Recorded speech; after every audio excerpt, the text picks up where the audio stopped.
প্রিয় শিক্ষার্থী বন্ধুরা, আশা করি সবাই ভালো আছেন, সুস্থ আছেন এবং নিরাপদে আছেন। আজকে আমরা বার এমসিকিউ ব্যাচের ষষ্ঠ subject law 6, the code of criminal procedure 99, 89, 98, 1898 সালের ফৌজদারি কার্যবিধি শুরু করছে আজকে। এটা ষষ্ঠ আইন আমার নোটের, এরপরে সাক্ষ্য আইন, তাহলে দ্বিতীয় ব্যাচও শেষ হয়ে যাচ্ছে। আইন আদালত বার এমসিকিউ ফাউন্ডেশন নোট হতে আপনারা সবাই নোটের 177 পৃষ্ঠা বের করবেন। আমরা প্রথমে দেখে নিব যে বাংলাদেশের যে বিচার বিভাগ, কোর্ট সিস্টেম কিভাবে কাজ করে, কোন কোন কোর্ট আছে সেগুলো। তো আমরা জানি সুপ্রিম কোর্ট, অর্থাৎ বাংলায় উচ্চ আদালত, সুপ্রিম কোর্ট বা উচ্চ আদালত, এইটা বাংলাদেশে একটাই, ঢাকায় অবস্থিত। আচ্ছা, সুপ্রিম কোর্টে হচ্ছে আপিল বিভাগ এবং হাইকোর্ট বিভাগ আছে। সুপ্রিম কোর্টের দুইটা বিভাগ, একটা হচ্ছে আপিল বিভাগ এবং আরেকটা হচ্ছে হাইকোর্ট বিভাগ। এবং নিম্ন যে আদালত আছে সেগুলো কিন্তু তার আন্ডারে। আর সুপ্রিম কোর্ট বলতে শুধু যে আপিল বিভাগকে বোঝায় তা না, সুপ্রিম কোর্ট মানে দুইটাই, হাইকোর্ট বিভাগ, আপিল বিভাগ উভয়। এবার এরপরে আমরা যেগুলো লোয়ার কোর্ট বা সাব অর্ডিনেট কোর্ট বা নিম্ন আদালত বা অধস্তন আদালত, সেগুলো কিন্তু নিচে আছে। তো প্রথমে আমরা দেখব যে হাইকোর্টের উপরে আছে, দেখেন তীর চিহ্ন উপর দিকে দেওয়া আছে, এভাবে উপর দিকে দেওয়া আছে তীর চিহ্ন। তাহলে হাইকোর্ট বিভাগের উপরে হচ্ছে আপিল বিভাগ অবস্থিত। হাইকোর্ট বিভাগে কোনো কিছু যখন নিষ্পত্তি হয় না বা নিষ্পত্তি হওয়ার পর সেটাতে কেউ সংক্ষুব্ধ হয়, তখন সেটা আপিল বিভাগে যায়। হাইকোর্ট বিভাগের দেওয়ানি এবং ফৌজদারি উভয় এখতিয়ার আছে।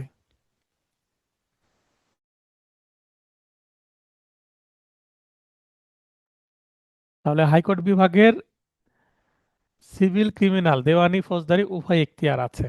আপিল বিভাগেরও তাই। দেওয়ানি আদালত সমূহ বা সিভিল কোর্টস কোনগুলো সেগুলো আগে দেখে নিই। জেলা জজ আদালত, এটা কিন্তু একটা সিভিল কোর্ট। জেলা জজ আদালত এটা একটা সিভিল কোর্ট। জেলা জজ আদালতের আন্ডারে আছেন কারা? অতিরিক্ত জেলা জজ আদালত, যুগ্ম জেলা জজ আদালত, সিনিয়র সিভিল জজ আদালত। আগে সিনিয়র সহকারী জজ বা সিনিয়র অ্যাসিস্ট্যান্ট জজ ছিল, হ্যাঁ। তো এখন অ্যাসিস্ট্যান্ট বা সহকারী শব্দটা বাদ দিয়ে আমাদের লিখতে হবে সিনিয়র সিভিল জজ আদালত। আপনাদের কাছে যে নোটটা আছে সেখানে দেখবেন এখানে সহকারী কথাটা আছে, আপনারা কেটে সিভিল কথা কথা যুক্ত করে নেবেন। এটা যেহেতু নভেম্বরে অ্যামেন্ডমেন্ট হয় এবং নোটটা আপনারা আগেই পান, আগের প্রিন্ট, এটা রিসেন্ট প্রিন্ট। যারা এই মুহূর্তে নোট অর্ডার করছেন তারা কিন্তু এই প্রিন্ট পাচ্ছেন। সহকারী থাকছে না, সিভিল জজ। এবং সর্বশেষ হচ্ছে সিভিল জজ আদালত। তাহলে আমরা দেখতে পাচ্ছি যে দেওয়ানি বা সিভিল জজ কোর্ট হচ্ছে মূলত 5 প্রকার, জেলা জজ আদালত সহ। এখন এই 5 প্রকারের মধ্যে একটা জেলায় অসংখ্য কোর্ট থাকতে পারে।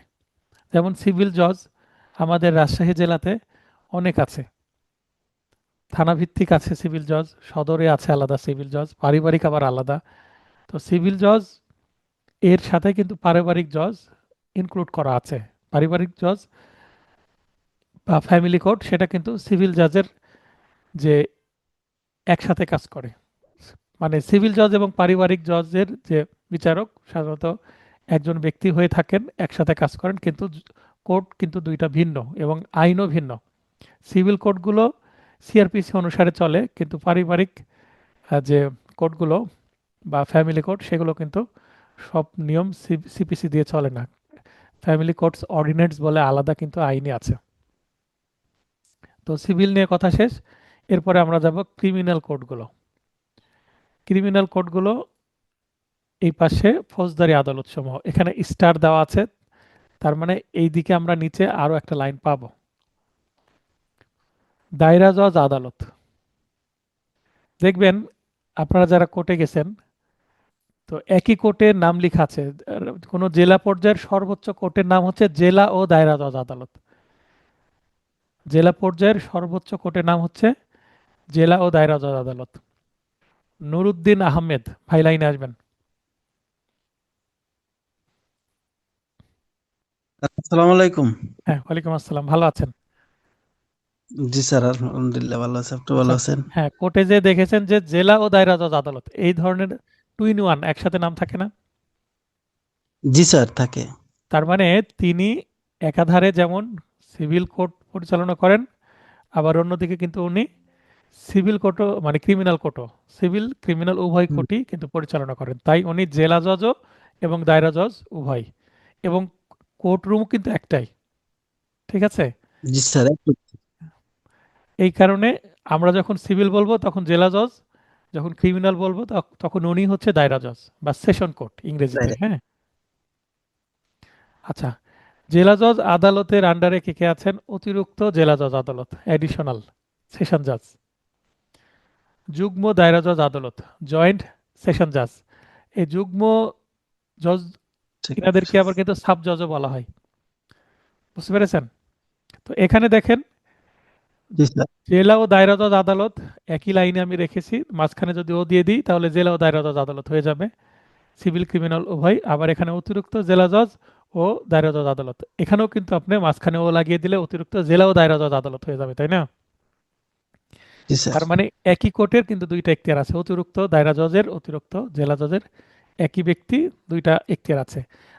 আবার যুগ্ম জেলা জজ ও যুগ্ম জেলা ও দায়রা জজ আদালত, এই যুগ্মর মাঝখানে যদি ও লাগিয়ে দেন, এই দুইটা কোর্টেরও কিন্তু সিভিল ক্রিমিনাল উভয় এখতিয়ার আছে। বোঝাতে পারলাম? জি স্যার। তাহলে এখান থেকে আমরা দেখতে পাচ্ছি তিনটা কোর্টের উভয় এখতিয়ার আছে, জেলা ও দায়রা জজ আদালত একসাথে, অতিরিক্ত জেলা ও দায়রা জজ আদালত, যুগ্ম জেলা ও দায়রা জজ আদালত, এই তিন প্রকারের কোর্টের উভয় এখতিয়ার আছে, একই কোর্টে দুই ধরনের মামলাই হয়। ওকে। চলে। কিন্তু জি এই স্যার। পাশে দেখেন সিভিল, সিনিয়র সিভিল জজ অনলি সিভিল, সিভিল জজ অনলি সিভিল, এখানে ক্রিমিনাল মানে দায়রা শব্দটা তো এর মধ্যে নাই, এই কারণে। আর একসাথে এই সিনিয়র সিভিল জাজ বা সিভিল জাজের পাশাপাশি আমি কিছু রাখিনি এই পাশে, এই কারণে আপনাদের বুঝতে অসুবিধা হবে। অ্যারেঞ্জমেন্টটা এইভাবে করেছি। আমার যে অ্যারেঞ্জমেন্টটা দেখছেন এটা বাংলাদেশের কোনো জায়গায় পাবেন না। মানে হয়তোবা অনেকে এইভাবে ভাগ করেছেন দেখিয়েছেন কিন্তু ভিন্ন আঙ্গিকে। তা আমি যে সেট আপটা করেছি এটা আমার নোটেই পাবেন শুধুমাত্র আপনাদের বোঝার স্বার্থে, এবং এটা আমি নিজেই তৈরি করেছি।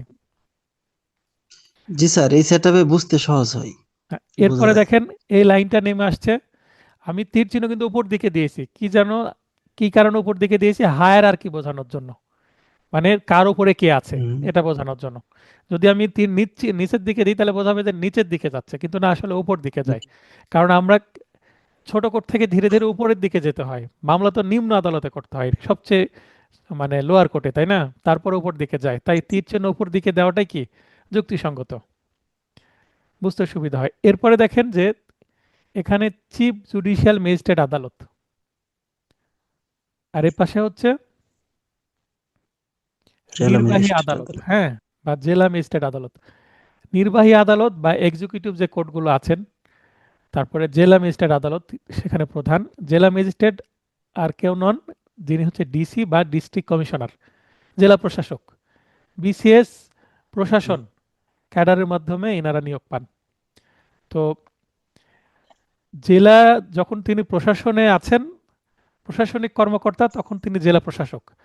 আর তিনি যখন এর পাশাপাশি সামান্য পরিমাণে বিচারিক ক্ষমতা প্রয়োগ করছেন, বিচার কার্য পরিচালনা করছেন, তখন তিনি জেলা প্রশাসক হিসাবে আর না থেকে জেলা ম্যাজিস্ট্রেট হিসাবে কাজ করবেন। বুঝতে পেরেছেন? জি স্যার।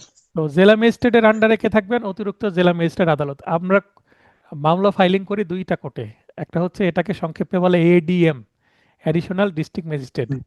ঠিক আছে? তো আপনারা এখানে এটা নিচে ইংরেজিতে লিখেও নিতে পারেন এডিএম। এডিএম শব্দটা অনেক শুনবেন সিনিয়রের মুখে কোর্টে গেলে। আর শোনা যায় স্যার। তার নিচে আছে হচ্ছে নির্বাহী ম্যাজিস্ট্রেট আদালত বা এক্সিকিউটিভ ম্যাজিস্ট্রেট আদালত বা court, executive magistrate court, EMC. আর এটা হচ্ছে এডিএম। তো এই দুইটা কোর্টে কিন্তু এএমসি। মামলা ফাইলিং হয়। এডিএম কোর্টে যেমন 98 ধারার মামলা ফাইলিং হয়, 144, 145 সিআরপিসির। আর নির্বাহী কোর্টে হয় হচ্ছে 100 ধারার, 107 ধারার এই মামলাগুলো আমরা দেখব। হ্যাঁ, এবং এগুলো আরো ক্ল্যারিফাই করব। নির্বাহী কোর্টের কাহিনী শেষ। এরপরে আমরা যে দেখলাম চিফ জুডিশিয়াল ম্যাজিস্ট্রেট আদালত, সংক্ষেপে বলে সিজেএম কোর্ট। হ্যাঁ, সিজেএম। সিজেএম এর আন্ডারে আবার 4 প্রকারের ম্যাজিস্ট্রেট আছেন। অতিরিক্ত চিফ জুডিশিয়াল ম্যাজিস্ট্রেট আদালত, সংক্ষেপে হচ্ছে এসিজেএম। প্রথম শ্রেণীর হুম, জুডিশিয়াল ম্যাজিস্ট্রেট আমরা এখানে লিখবো হচ্ছে জেএম ফার্স্ট ক্লাস। হ্যাঁ, জেএম 1 ST, ফার্স্ট। তাহলে হয়ে গেল। তারপরে এখানে জেএম সেকেন্ড ক্লাস, এখানে জেএম থার্ড ক্লাস।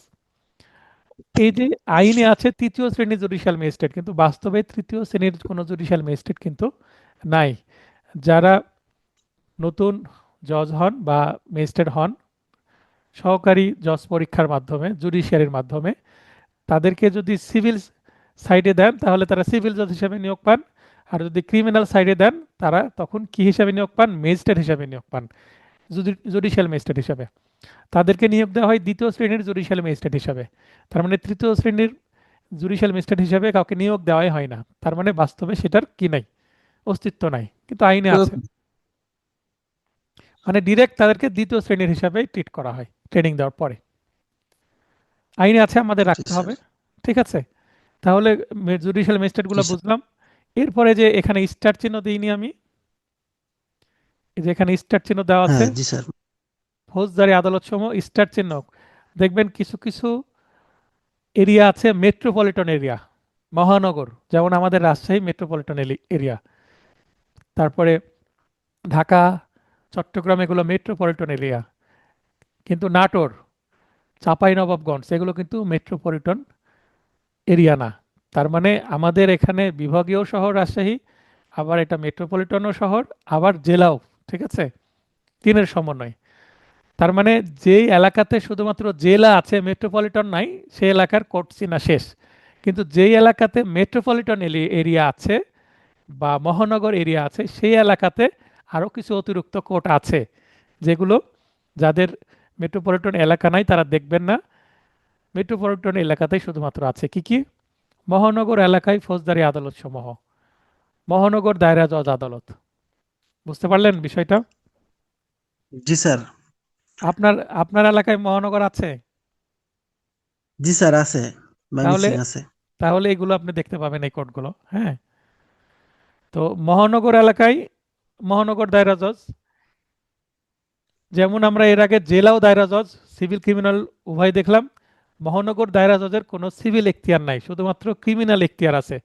মানে এই কোর্টে কোনো কি হয় না, সিভিল মামলা হয় না। সিভিল এখন মামলা। বলতে পারেন তাহলে এই মহানগর এলাকায় তো জমি জমা আছে, সেখানে সেগুলো নিয়ে যদি সিভিল মামলা হয় তাহলে কোথায় মামলা হবে? প্রথমত সদর যে আপনার এই পাশে যে সিভিল কোর্টগুলো আছে, হ্যাঁ, সিভিল জজ, সিনিয়র সিভিল জজ, যুগ্ম জেলা জজ, এগুলোতে ফাইলিং হবে সদরের এরিয়ায়। সদরের জন্য আলাদা সিভিল জজ করে দেওয়া আছে, এবং সেগুলোর জন্য যদি আপিল করা হয় তাহলে জেলা ও দায়রা জজে মানে আপিল করে। আপিল হবে। তার মানে জেলা জজ আদালতে আপিল হবে। মহানগর জেলা জজ বলে কিছু নাই, মহানগরের সাথে তো জেলা যাই না, তাই না, নামের সাথেও। জি স্যার। তাহলে মহানগর দায়রা জজ, এখানে আপনারা লিখে রাখতে পারেন অনলি ক্রিমিনাল জুরিসডিকশন। ঠিক আছে, শুধুমাত্র ক্রিমিনাল কোর্ট হয়। এখন কোনো মামলা যদি সিভিল মামলা হয়, সিভিল মামলার আপিল কখনো মহানগর কোর্টে হয় না, বা কোনো সিভিল মামলার বিচার কার্য বা ট্রায়ালও মহানগর কোর্টে হয় না। ঠিক আছে, এরা ভাইভাতে কিন্তু ধরে। অতিরিক্ত এটা মহানগর মূলত ক্রিমিনাল মামলার বিষয়গুলা থাকে। শুধুমাত্র ক্রিমিনাল কোর্ট হিসেবে ট্রিট হয়, সিভিল এখানে প্র্যাকটিস হয় না। জি তো স্যার। অতিরিক্ত মহানগর দায়রা জজ শুধু ক্রিমিনাল, যুগ্ম মহানগর দায়রা জজ এখানেও শুধু ক্রিমিনাল, কোনো সিভিল মামলা হয় না এখানে, পিওর ক্রিমিনাল কেস। ওকে, এখন মহানগর এলাকাতে আমরা মহানগর কোর্টগুলো, দায়রা কোর্টগুলো দেখলাম। 3 প্রকারের দায়রা কোর্ট বা সেশন কোর্ট: যুগ্ম মানে জয়েন্ট সেশন, অতিরিক্ত মানে অ্যাডিশনাল সেশন, আর মহানগর মানে মেট্রোপলিটন সেশন। ঠিক আছে, স্যার। এরপরে দেখেন মহানগর এলাকায় কি মানে ম্যাজিস্ট্রেট কোর্ট নাই? এন্ট্রি লেভেলে তো কোর্ট থাকতে হবে, ম্যাজিস্ট্রেট কোর্ট থেকে তো মামলা শুরু, ক্রিমিনাল কেস, তাই না? হ্যাঁ। যেমন মেট্রোপলিটন ম্যাজিস্ট্রেট আদালত, আমরা সংক্ষেপে বলি এমএম। এমএম মেট্রোপলিটনের এম, ম্যাজিস্ট্রেটের এমএম। তাহলে এমএম এটা প্রথম শ্রেণী। এখানে দেখবেন যে জুডিশিয়াল এরিয়া অর্থাৎ জেলা পর্যায়ের যে কোর্টগুলো আমি অরেঞ্জ হাইলাইট করেছি যেগুলো, সেখানে দেখেন তৃতীয়, দ্বিতীয়, প্রথম আছে। কিন্তু মহানগর এলাকাতে দ্বিতীয় এবং তৃতীয় শ্রেণীর কোনো ম্যাজিস্ট্রেট নিয়োগ পাবেন না। মানে না। নতুন নতুন যিনি ম্যাজিস্ট্রেট হবেন তিনি কিন্তু জুডিশিয়ারিতে দ্বিতীয় শ্রেণীর ম্যাজিস্ট্রেট হিসেবে নিয়োগ পাবেন। কিন্তু তাকে মহানগর এলাকায় আসতে হলে কি হতে হবে? প্রমোশন পেয়ে সিনিয়র হতে হবে, তাই না? জি স্যার। তো সিনিয়র জুডিশিয়াল ম্যাজিস্ট্রেট হওয়ার পরে তিনি যখন প্রথম শ্রেণীর ম্যাজিস্ট্রেট হিসেবে মানে ডেজিগনেশন পাবেন, প্রমোশন হবে, তারপরে তাকে মহানগর এলাকায় প্রথম শ্রেণীর ম্যাজিস্ট্রেট হিসেবে নিয়োগ দেওয়া হবে। বুঝতে পেরেছেন? তো তার মানে মেট্রোপলিটন ম্যাজিস্ট্রেট মানে প্রথম শ্রেণীর ম্যাজিস্ট্রেট, দ্বিতীয় বা তৃতীয় নাই। ওকে, এটা কিন্তু লাগবে, এমসিকিউ কিন্তু আসে। জি অতিরিক্ত স্যার, আছে চিফ, এমসিকিউ আছে। হ্যাঁ, অতিরিক্ত চিফ মেট্রোপলিটন ম্যাজিস্ট্রেট আদালত, এটাকে সংক্ষেপে কি বলা হচ্ছে? এ সিএমএম, এসিএমএম। আর চিফ মেট্রোপলিটন ম্যাজিস্ট্রেট আদালত এটাকে বলে সিএমএম। এখানে ডানে লিখে রাখতে পারেন ছোট করে ইংরেজিতে, হ্যাঁ, বা নিচে। কারণ বাস্তবে কোর্টে গেলে সংক্ষেপে সিনিয়র বলবে যাও সিএমএম কোর্টে এটা জমা দিয়ে আসো বা জমা দিয়ে আসেন, ঠিক আছে? তখন আপনাকে চিনতে হবে। তো আমরা মোটামুটি কোর্ট জি স্যার। পরিচিতি অংশেই 20 মিনিটের মতো সময় দিয়ে দিলাম। এটা বোঝা জরুরি, ঠিক আছে? কারণ সিআরপিসি একটা বড়, মানে সবচেয়ে সেকশন বেশি এখানে, তাই না? তো এই কারণেই আমি জি এই স্যার। চারটা চাইলে প্রথম দিকে রাখতে পারতাম, কিন্তু সেটা রেলিভেন্ট হতো না। এই চারটা সিআরপিসির আগে রেখেছি, আমি চাইলে সিপিসির আগেও রাখতে পারতাম। কিন্তু দেখেন, সিভিল কোড মাত্র কি 5 প্রকারের কোড সিভিল কোড, এই যে ইয়েলো হাইলাইটেড। তো সিভিল কোড চেনা খুব একটা কঠিন না, কিন্তু ক্রিমিনাল কোডগুলোই কিন্তু অনেক, এগুলো চেনাই কঠিন। তাই আমি সিআরপিসির আগেই এই এগুলো স্যার জায়গায়, বেশি। হ্যাঁ, এই কারণে সিআরপিসি সাবজেক্টের আগেই কিন্তু আমি এই চারটা দিয়েছি, এটাই আমার কাছে উপযুক্ত মনে হয়েছে। এরপরে আমরা মূল আলোচনায় চলে যাই। আইন 6 ফৌজদারি কার্যবিধি আমরা শুরু করছি। সিআরপিসি এটা 1898 সালের আইন। এখানে সূচিপত্র আছে, সিলেবাস আছে। সিলেবাসটা আপনারা দেখে নেবেন, তাহলে আইডিয়া পাওয়া যাবে যে কোন কোন জায়গা থেকে প্রশ্ন আসতে পারে। আর সিলেবাসটাকে রিসার্চ করে কিন্তু আপনাদের জন্য সাজেশন সেট করেছি আমি। অতএব আপনারা সিলেবাস পড়বেন কি পড়বেন না এটা আপনাদের অপশনাল, পড়লেও হবে। অতিরিক্ত যদি আপনাদের কৌতূহল থাকে পড়তে পারেন, কৌতূহল না থাকলে না পড়লেও সমস্যা নেই। আমি জাস্ট দিয়ে দিয়েছি আপনাদের এক পলক দেখার জন্য। সূচিপত্র, সূচিপত্রে আমরা এখানে এই পুরো আইনটাকে 9টি পার্টে ভাগ করব। হ্যাঁ, 9টি পার্টে ভাগ করে প্রথম 2 পার্ট প্রথম ক্লাসে আমরা যুক্ত করব। তারপরে প্রতিটা পার্টের জন্য একটা করে ক্লাস যাবে, অর্থাৎ পুরো 1 মাস জুড়ে এই সিআরপিসি পড়ানো হবে। পার্ট 1, প্রাথমিক বিষয়সমূহ, বিগত বার কাউন্সিল পরীক্ষার এমসিকিউ প্রশ্ন বিশ্লেষণ। প্রতিটা আইনের প্রথমে আমি বিশ্লেষণ করে দেখি যে কোনগুলো থেকে কিভাবে প্রশ্ন এসেছে, তাহলে তো বুঝতে পারবো কি কি পড়তে হবে, তাই না? জি স্যার। আচ্ছা, এই যে 2012 সাল থেকে প্রথম বার কাউন্সিলের পরীক্ষা হয়েছে, এই 12 সাল থেকে শুরু হয়েছে। তার আগে এমসিকিউ পরীক্ষা হতো না, শুধু রিটেন হতো। 12 সাল থেকে এমসিকিউ চালু হয়েছে। তারপর 13, 15, 17, 20, 22, 23 এবং সর্বশেষ 2025 সালের এপ্রিলে পরীক্ষা হয়েছে। আপনাদের পরীক্ষা জুনে হতে পারে বা জুনেরও শেষের দিকে হতে পারে, আমি ধারণা করছি। জুনের আগে মে মাসেও পরীক্ষা নেওয়ার কোনো মানে ক্ষীণ সম্ভাবনা আছে। যদি পরীক্ষা মে মাসে নেয় তাও আমরা কোর্স কমপ্লিট করতে পারবো। রিটেন ব্যাচ অফ করে দিয়ে সপ্তাহে 4-5 দিন এটাই পড়াবো, তাই না? জি আর স্যার। আর যদি নর্মালি যেটা চিন্তা করছি জুনের শেষে পরীক্ষা হবে, সেক্ষেত্রে আমরা পুরো এপ্রিল মাসটা এই সাবজেক্টটা খুব ভালোভাবে বুঝবো, ঠিক আছে? তো এখানে আমরা দেখব যে 25 সালের প্রশ্নগুলোর প্যাটার্ন কেমন। আমাদের সবচেয়ে বেশি গুরুত্ব দিতে হবে সর্বশেষ চারটি, 2020 সাল, 22 সাল এবং 23 সাল এবং 25 সাল, এই চারটা প্রশ্নের প্যাটার্নকে বেশি গুরুত্ব দিতে হবে। কেন? আগেরগুলো হচ্ছে শুধুমাত্র বার কাউন্সিল প্রশ্ন তৈরি করত এবং 20 সাল থেকে জুডিশিয়ারি প্রশ্ন তৈরি করে। অর্থাৎ আগে বার কাউন্সিলের প্রশ্নগুলো একটু সহজ হতো, রিপিট হতো, মানে বিগত সালের প্রশ্ন পড়ে গেলেই 50 পেয়ে পাশ করা সম্ভব হতো। কিন্তু এখন যেহেতু এর মধ্যে জুডিশিয়ারি প্রশ্ন প্রবেশ করেছে, তাই আপনাদের পড়ার লোড বেশি এবং প্রশ্নের মধ্যে নতুনত্ব বেশি এবং নতুন নতুন ধারা থেকে প্রশ্ন আসছে। দেখেন ধারা 32, ম্যাজিস্ট্রেটের ক্ষমতা আছে এখানে কি কি সাজা দিতে পারবে। তো এটা থেকে প্রশ্ন বারবার আসে, এবারও এসেছে। 54 থেকে প্রশ্ন বিগত সালে এসেছে, এবারও এসেছে। 144 গুরুত্বপূর্ণ, বিগত সালে এসেছে, এবারও এসেছে। 183 স্টার দেওয়া আছে। স্টার দেওয়া আছে অর্থ মানে এটা নতুন সেকশন, নতুন ধারা। বিগত সালে 183 থেকে কখনো প্রশ্ন আসেনি, অ্যাট ফার্স্ট প্রথম প্রশ্ন আসলো। তার মানে আমরা কি দেখতে পাচ্ছি, নতুন জায়গা থেকেও প্রশ্ন আসছে। 190 একের সি, এটাও নতুন। 195 নতুন। 200 ধারা খুবই গুরুত্বপূর্ণ ধারা, এখান থেকে বারবার প্রশ্ন আসে, এবার এসেছে। দেখেন এইদিকেও আছে 200 200, মানে এটা কমন একটা ধারা। 204 স্যার। এর 3, এটাও কিন্তু নতুন। 205 নতুন, 227 নতুন। এখানে 241, 244, 245, এই তিনটাই নতুন সেকশন। এখানে কেন তিনটা সেকশন উল্লেখ করেছি, কারণ এই প্রশ্নের উত্তর করতে হলে আপনাকে তিনটা সেকশনের তথ্য জানতে হবে। বুঝতে পেরেছেন? জি স্যার। এইভাবে প্রশ্ন এসেছে। 149 বিগত সালে এসেছে, 49 থেকে এবার এসেছে, অর্থাৎ পুরাতন এটা সেকশন। 165 সি নতুন।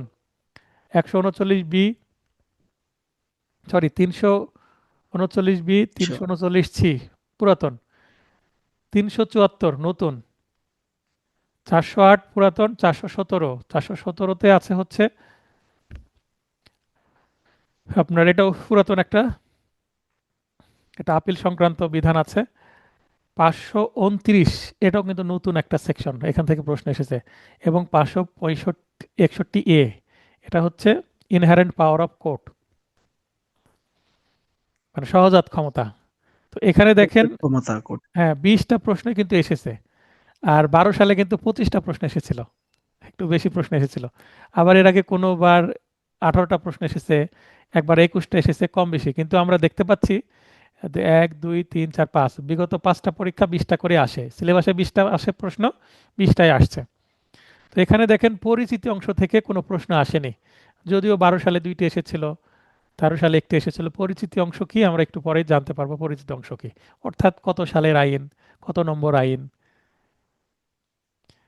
ধারা 20টি জি থেকে স্যার। প্রশ্ন এসেছে, তফসিল থেকে কোনো প্রশ্ন আসেনি। তবে হ্যাঁ 2023 সালে কিন্তু তফসিল থেকে প্রশ্ন এসেছিল, তাই আমি তফসিলও রেখেছি আমাদের সাজেশনে, তফসিল কিছুটা পড়বো আমরা। এরপরে দেখেন নতুন ধারাসমূহ কি কি নতুন ধারা আসলো 25 সালে, এটা জানা জরুরি। একটু আগে আমরা স্টার চিহ্নে যে ধারাগুলো দেখলাম এগুলো, তাহলে 12টি ধারা নতুন এসেছে। তাহলে কিন্তু এই যে তথ্যটা আপনাদের জন্য একটা কি অ্যালার্মিং, সতর্কতামূলক। হুম। যারা বিগত সালের প্রশ্ন পড়ে অনেকেই শুধু ফাইনাল টাচ নোট আমার একটা আছে, আমি দিই। ফাইনাল টাচ গতবার দিয়ে খুব ব্যাপক সাড়া হয়েছিল, অনেক অর্ডার হয়েছিল, আমি দিতে দিতে মানে প্রিন্ট করতে করতে অবস্থা খারাপ আমার, শেষের দিকে আমি অর্ডারই বন্ধ করে দিই। তো এবার ফাইনাল, এক ভাই জিজ্ঞাসা করছেন ফাইনাল টাচ নোট কবে দেব। তো ফাইনাল টাচ নোটের বিষয়ে একটা সিক্রেট কি, মানে দেশের পরিস্থিতির ওপরে কিছু কিছু প্রশ্ন পরিবর্তন হতে পারে। বার কাউন্সিল জুডিশিয়ারিকে যখন প্রশ্ন তৈরির দায়িত্ব দিবে, তখন প্রশ্ন তৈরি করবে একটা নির্দিষ্ট টাইমে, তাই না? তো বার কাউন্সিলের আপনারা নেক্সট যে পরীক্ষা দেবেন, এই পরীক্ষার কি প্রশ্ন তৈরি হয়ে গেছে না হয়নি, আপনার কি মনে হয়? স্যার, এখনো কি হয়ে গেছে? এখনো তো হওয়ার না হওয়ার সম্ভাবনা আছে। পরীক্ষা পরীক্ষার তো ডেটই ফিক্সড হলো না ঠিকভাবে, যদিও 29 নভেম্বর হওয়ার কথা ছিল। কিন্তু সেই প্রশ্নটা তৈরি হয়ে থাকলেও ওই প্রশ্নে পরীক্ষা হবে না, নতুন প্রশ্নেই তো হবে, তাই না? বা হয়েছে বলে জি মনে স্যার। হচ্ছে না। তো এই যে নতুন প্রশ্ন যে হবে, এতদিন প্রশ্ন তৈরি করে রেখে দেওয়া এটা যুক্তিসঙ্গত না। তো যখন নতুন প্রশ্ন হবে, ওই সময় দেশে কি চলছে তার উপর ভিত্তি করে কিছু মানে গতানুগতিক প্রশ্ন আসে। হ্যাঁ, তো তার উপর ভিত্তি করে আমি ফাইনাল টাচ নোটটা করি। এবং আমি বারবার কিন্তু বলে দিয়েছি, ফাইনাল টাচ নোট আমি পরীক্ষার 1 মাস আগে দিই। অতএব ফাইনাল টাচ নোট কখন দিব এটা চিন্তা না করে এই নোটটাকে ভালোভাবে কি করেন, হজম করেন, তাই না? জি এই স্যার। এটাই আপনাকে এটাই পাস পড়তে। করাবে। অর্থাৎ আপনি কোথাও যখন খাওয়া দাওয়া করতে যাবেন বা দাওয়াত খেতে যাবেন, মেন ডিশ হিসাবে আপনাকে যেটা দেওয়া হবে, রাইস দেওয়া হবে, রাইসের সাথে অন্যান্য হয়তো বা মাটন বিফ এগুলো কিছু দিবে, এগুলো খেয়ে আগে পেট ভরাতে হবে। শেষে আপনাকে হয়তোবা মিষ্টান্ন দিতে পারে, মিষ্টি দই এগুলো, তাই না? তো ফাইনাল টাচ নোটটা হচ্ছে জি স্যার। শেষে মিষ্টি দেওয়ার মতো, ডিজার্টের মতো, হ্যাঁ। তো ডিজার্ট আমরা শেষে রাখবো কেন? শেষের দিকে একটু মিষ্টি মুখ করা, কারণ শেষ সময় কি কি আমরা রিভিশন করব সেটা। তাহলে শুধু দই আর মিষ্টি খেয়ে কি পেট ভরবে বলেন? জি না স্যার। তা এটা দ্বারা কি বোঝাচ্ছে, আগে আপনি থেকে। যদি ওই রাইস, বিফ বা মাটন এগুলো যদি না খেয়ে জাস্ট দই মিষ্টি খেয়ে চলে যান, আপনার পেট কিন্তু ফাঁকা থাকবে, তার মানে পরীক্ষায় ফেল করার সম্ভাবনা থাকবে, পাস করার সম্ভাবনা কম। জি স্যার। তো ফাইনাল টাচ নোট কবে দিব, কিভাবে দিব, সেটা আমাকে ভাবতে দেন। আপনাদের থেকে বেশি খোঁজ খবর রাখছি তো কবে পরীক্ষা হবে, তাই না? তা আমি জি রেডি স্যার। হয়ে গেলে আমি মার্কেটে যদি ছেড়ে দিই, আমার তো বিজনেস হবে, কিন্তু সেটা আমার বিজনেসের জন্য করি না। আমি সেটা যদি দিয়ে দিই, অনেকে কি করবেন, এই নোটটাকে অবহেলা করবেন, এটাই তার ফেলের কারণ হবে, যেটা আমি করতে চাই না। তো এখানে দেখেন একটা অ্যালার্মিং বা সতর্কতামূলক বিষয় হয়ে আছে। 20টা প্রশ্নের মধ্যে 12টা প্রশ্নই নতুন ধারা থেকে, মানে, এবং যে 8টি প্রশ্ন পুরাতন ধারা থেকে আসছে সেগুলো কিন্তু আবার কি পরিবর্তন, মানে চেহারা পরিবর্তন করে মেকআপ দিয়ে আসছে। মেকআপ দিয়ে, মনে হুম। করেন আপনার একটা ছেলে আরেকটা মেয়ের সাথে বিয়ের সময়, মেয়ে প্রচুর মেকআপ করে না, কনের পার্লারে গিয়ে 10,000 20,000 টাকার একটা মেকআপ নিয়ে চলে আসে, তাই না? তো আমার বোনের বিয়ে হলো এক জি। বছর আগে, গত রোজার ঈদের পরে, এই রোজার ঈদের আগে, 2025 সালে। তো আমার বোন, তো সে পার্লার থেকে মেকআপ করে এসে নামছে, আমি চিনতে পারছি না আমার বোনকে, কণ্ঠ শুনে চিনতে পারছে, হ্যাঁ এটা বোন। বুঝতে পেরেছেন? হুম। আপন বোন। জি স্যার। তো এখন এই হচ্ছে বিষয়, যে 8টি যে পুরাতন ধারা থেকে প্রশ্ন আসছে, সেগুলো আবার মেকআপ করে পরিবর্তন করে আসবে বা এসেছে, সেগুলো চেনা উপায় উপায় নাই। তার মানে যদি বলি 25 সালে যে 100টি প্রশ্ন, তার মধ্যে 30টা প্রশ্ন কিন্তু হুবহু বিগত সালের আসেনি, সম্ভবত 20 22টার মতন পুরাতন এসেছে, 80টার মতোই কি একেবারে নতুন চেহারার, পুরাতন সেকশন থেকে আসলেও চেহারা নতুন মেকআপ করে। বুঝতে পেরেছেন কথা? জি স্যার। তাহলে ধারার যে তথ্য মানে বা কনসেপ্ট আমাদের দল- ক্লিয়ার ক্লিয়ার হয়ে বুঝতে হবে, বুঝলে আপনি সেটার উত্তর করতে পারবেন সফলভাবে। আমি দেখবেন এই নোটের যে ধারাগুলো, সেগুলো ভালোভাবে বোঝানোর চেষ্টা করি। আর যে বিগত সালের যে প্রশ্নগুলো দেওয়া আছে সংশ্লিষ্ট ধারা থেকে সিরিয়ালে, সেগুলো কিন্তু পড়ে দিই না, সেগুলো আপনাদের বলি পড়ে নিয়েন। তো আপনারা দয়া করে সেগুলো পড়বেন। আমি এমসিকিউ পড়াই ফাইনাল টাচ নোট থেকে। ফাইনাল টাচ নোটে যে আমি দেখাই যে একটা পরীক্ষার হলে এমসিকিউ প্রশ্ন কিভাবে পড়বেন, ব্রেকডাউন করবেন এবং কিভাবে উত্তর করবেন, সেই টেকনিকগুলো আমি ফাইনাল টাচ নোটে কিন্তু আমি প্রতিটা এমসিকিউ পড়ে দিই। কারণ ওই সময় এমসিকিউ ফোকাস করতে হবে। এখন আপনাকে পড়াশোনা করতে হবে, ফাউন্ডেশন তৈরি করতে হবে। আর শেষে মনে করেন একটা বিল্ডিংয়ের ফাউন্ডেশন হয়ে গেল, তারপরে আপনি বিল্ডিংয়ে কি করবেন, প্লাস্টার করবেন, টাইলস লাগাবেন, রং করবেন, সেগুলো ফাইনাল টাচে যে করব, বুঝেননি? জি স্যার। বিল্ডিং না করে তার রং করতে পারি না, ওই ফাইনাল টাচ না। নোটের কথা বলছি। তো এটাকে আপনারা ভালোভাবে আয়ত্ত করেন, কিভাবে এমসিকিউ প্রশ্ন পড়তে হয়, কিভাবে উত্তর করতে হয়। এমসিকিউ প্রশ্ন পড়ারও কিন্তু কি আছে, সাইন্টিফিক ওয়ে আছে। পরীক্ষার হলে এমসিকিউ পরীক্ষা পড়তে জানে না, এই কারণে অনেকে ফেল করবে, যারা মডেল টেস্ট দেয় না, প্র্যাকটিস নাই, টাইম নষ্ট হবে কেন? মনে করেন 100টা প্রশ্ন, সময় দেয় মানে 60 মিনিট, এক সময় মিনিট। যদি 100টার জন্য 100 মিনিট দিত তাহলে খুবই ভালো হতো, হতো না? জি স্যার। পাশের সংখ্যা ডাবল হয়ে যেত। যদি 100টাতে 100 মিনিট দিত, পাশের সংখ্যা ডাবল হয়ে যেত কেন? কারণ মেন্টাল প্রেশার থাকতো না, যে আমার জি 100টা স্যার। প্রশ্ন, মিনিট হচ্ছে 60, তার মধ্যে আবার সাইন করতে, তারপরে অন্যান্য কাজেও 3 4 মিনিট লস যাবে, তাই না? জি স্যার। আচ্ছা, পুনরাবৃত্তি বা রিপিটেড ধারাসমূহ, এই ধারাগুলো কিন্তু বারবার রিপিট হয়, তার মানে এই ধারাগুলো কি মোস্ট ইম্পর্টেন্ট সেকশনস। এগুলো আপনাকে বলতে গেলে এখান থেকে 20টার মধ্যে 7 8টা তো এখান থেকে কমন আসবে, তাই না?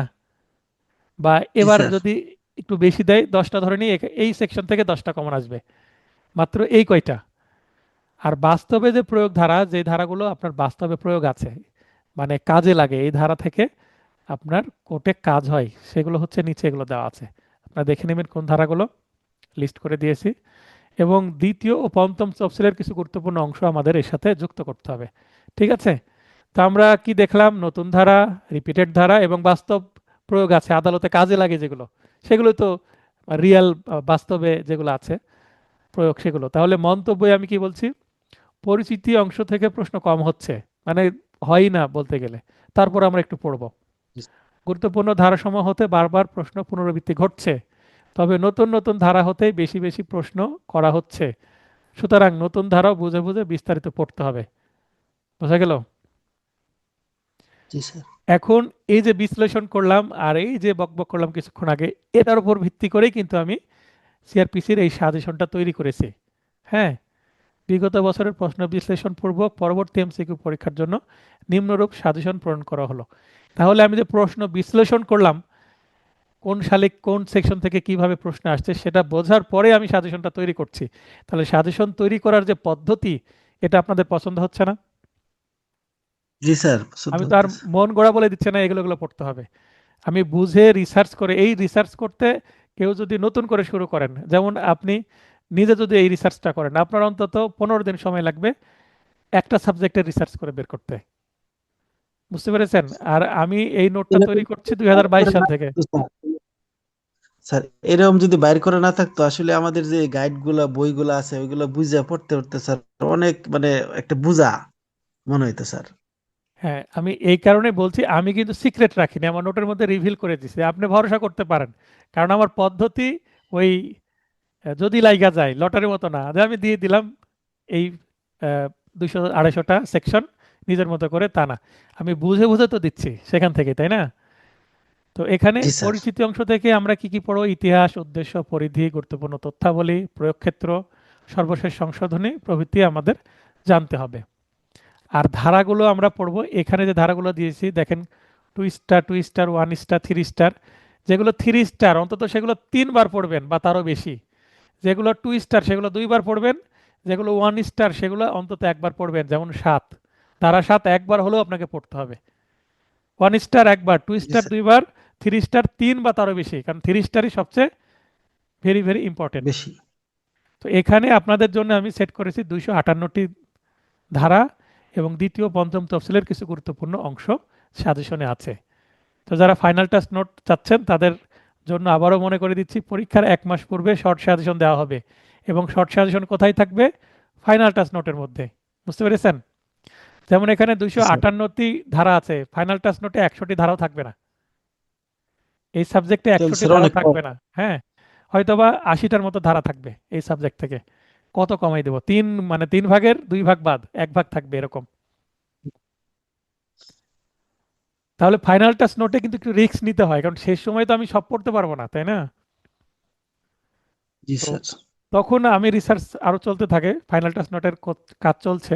আমি চাইলে 1 সপ্তাহতে দিতে পারি, কিন্তু দিয়ে তো লাভ হবে না, কারণ আপনার এটা তো শেষই হয়নি, তাই না? জি স্যার, এটা তো এখন হয়ে আছে। এরপরে এই আইনের বিন্যাস, এই আইনটা কিভাবে আছে, আমরা যেমন সূচিপত্র দেখলে বুঝতে পারি।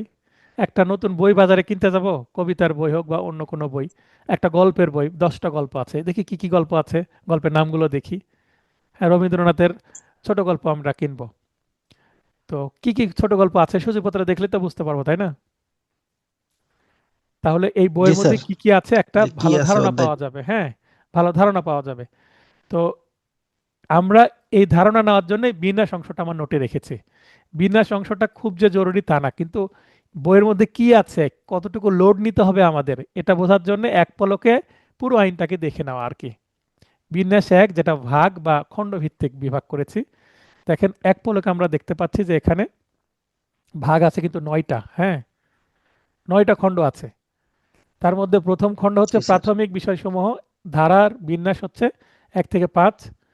তারপরে দ্বিতীয়তে আছে 6 থেকে 41, ফৌজদারি আদালত ও কার্যালয় সমূহের গঠন ও ক্ষমতা। তাহলে ফৌজদারি আদালত আছে, আদালতের সাথে আবার কার্যালয় আছে।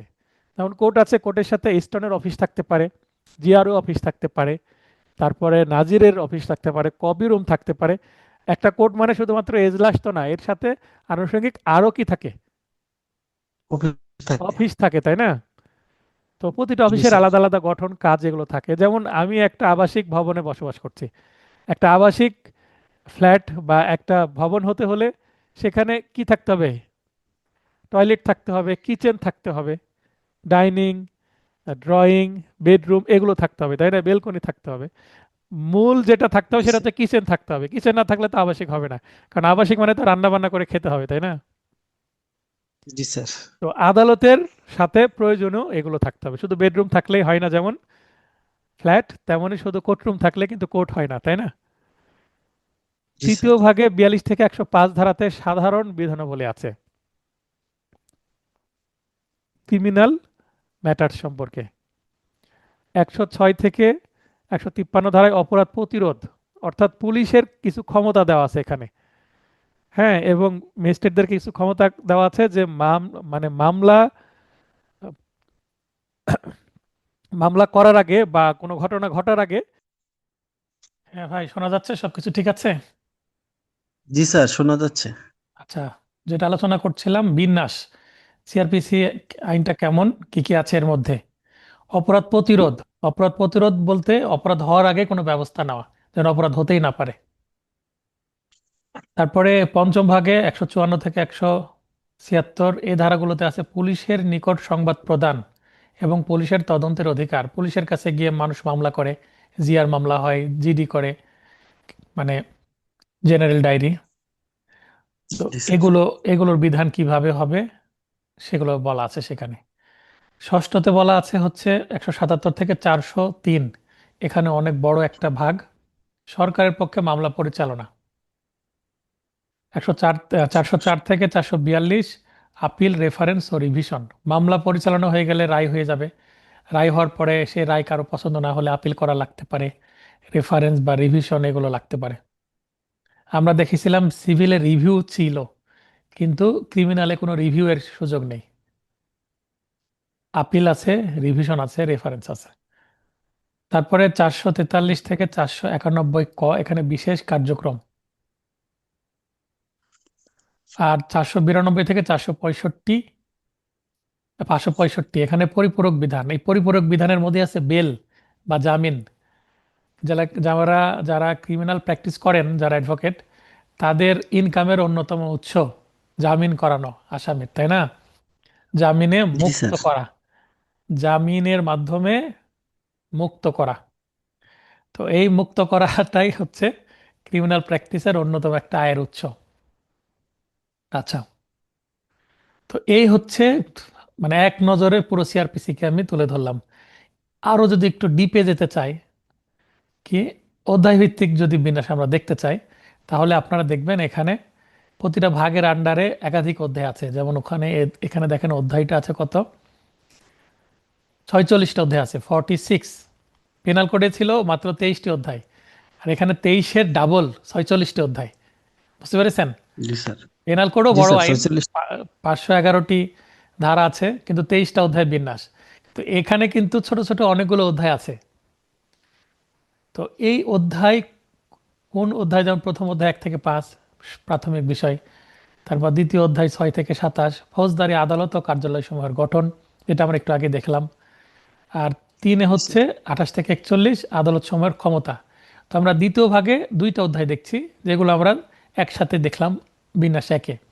তো এইভাবে আপনারা একটু বিন্যাস 1 আমি পড়ে দিলাম, বিন্যাস 2টা আপনারা পড়ে একটু ডিপে বোঝার চেষ্টা করবেন। 2-3 বার দেখলে আপনারা সিআরপিসি পড়ার আগ্রহটা বেড়ে যাবে। ঠিক আছে? জি স্যার। এরপর আমরা চলে যাব হচ্ছে, যেমন আমি বলছিলাম যে এখানে দেখেন 496 থেকে 502, এখানে জামিন, এই জামিনের বিধান এখানে আছে। জামিনে যত কাহিনী, যেটা আমি বলে দিলাম এর আগে, এটা কততে আছে? নবমে আছে, সর্বশেষ পরিপূরক যে বিধান সেখানে আছে। এরপরে তফসিল সমূহ বা স্কেজুলস, মোট 5টি কিন্তু তফসিল আছে এই আইনে। প্রথম তফসিল বাতিল, আর জীবিত নাই। দ্বিতীয় তফসিল আমাদের পড়তে হবে, দণ্ডবিধির অপরাধ সমূহ, পেনাল কোডে যে অপরাধগুলো আছে সেগুলো কোন আদালত কর্তৃক বিচার যোগ্য, মানে কোন আদালতে এটার বিচার হবে, সাক্ষ্য গ্রহণ হবে। এ অপরাধগুলো পেনাল কোডের আমলযোগ্য কিনা বা আমল অযোগ্য কিনা, জামিনযোগ্য কিনা বা জামিন অযোগ্য। এদের জামিনযোগ্য হলে সহজ জামিন পাওয়া যায়, জামিন অযোগ্য হলে আদালতকে কনভিন্সড করে জামিন নিতে হয়, তাই না? জি স্যার। এগুলো ইত্যাদি বলা আছে দ্বিতীয় তফসিলে। দ্বিতীয় তফসিল আমরা একটু নিচে আবার বিন্যাস দেখব।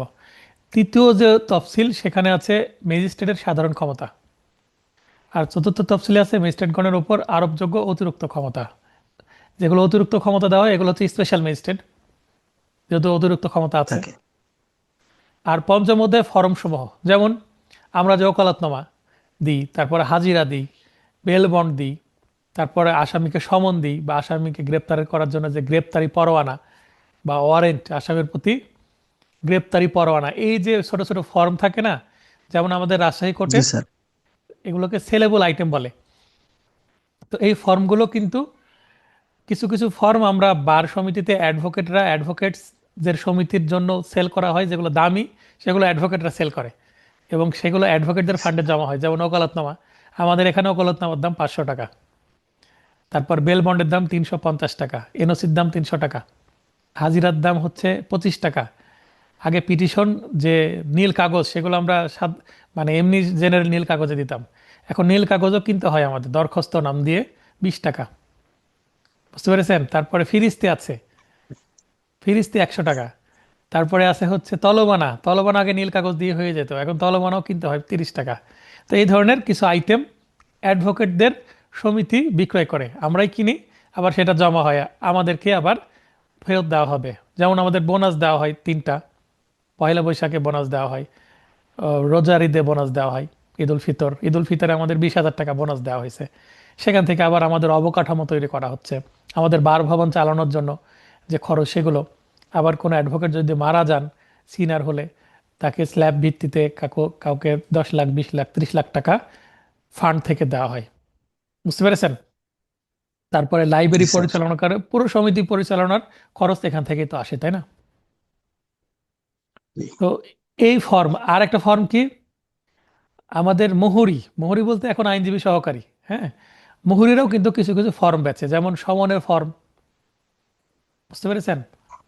রিলিজ জি স্যার। অর্ডার যেটা, এই ধরনের যে ছোট ছোট ফর্মগুলো আছে, কোনোটার দাম 2 টাকা, কোনোটার দাম 5 টাকা। তারপরে নকল তোলার জন্য যে সার্টিফাইড কপি তুলবো আমরা মামলার, সেটার ফর্ম, ইনফরমেশন স্লিপ ফর্ম, এগুলো কিন্তু তাদেরকে দেওয়া হয়েছে এবং তারা এগুলো সেল করেন প্রিন্ট করে। তো এই ফর্মগুলো কেমন হবে এগুলো বলে দিয়েছে কে? সিআরপিসির এই পঞ্চম তফসিলে আছে।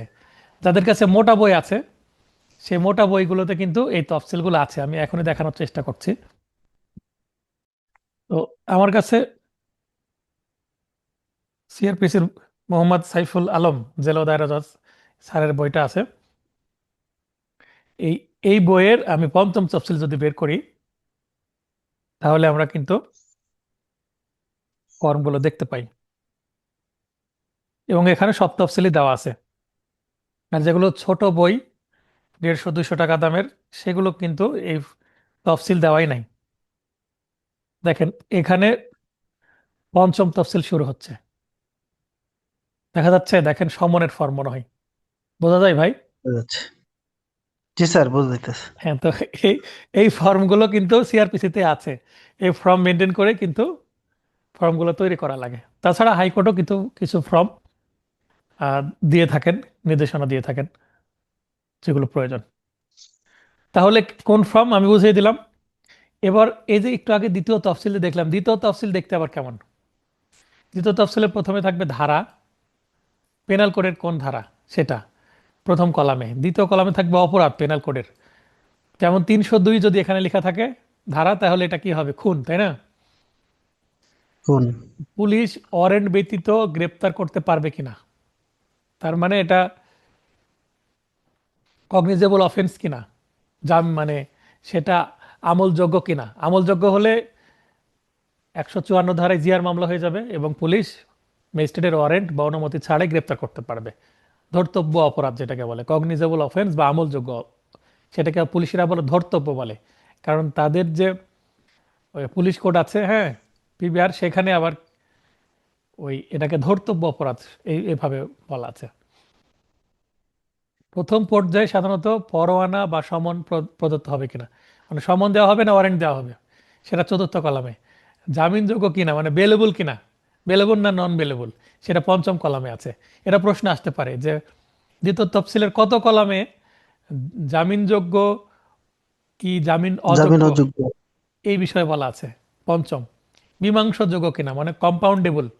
কম্পাউন্ড শব্দের অর্থ মীমাংস, মীমাংসা করা। আচ্ছা। ঠিক আছে, কম্প্রোমাইজ না, কম্পাউন্ড। আমরা দেখব তো এটা, মানে একটা মামলা মীমাংসা করা যাবে কিনা এটা ষষ্ঠ কলামে আছে। দণ্ডবিধি মোতাবেক শাস্তি, আমরা পেনাল কোডে যেমন শাস্তি দেখেছি, এই সেম শাস্তি এখানে আবার বলা আছে। কোন আদালত কর্তৃক বিচারযোগ্য, মানে এই মামলাটা কোন আদালতে বিচার হবে। যেমন মার্ডার কেস ম্যাজিস্ট্রেট কোর্ট বিচার করতে পারে না, দায়রা জজ বা সেশন কোর্টে বিচার হয়, সেগুলো উল্লেখ করা আছে কোন কোন কোর্টে এই মামলাগুলো বদলি হয়ে বিচার হবে।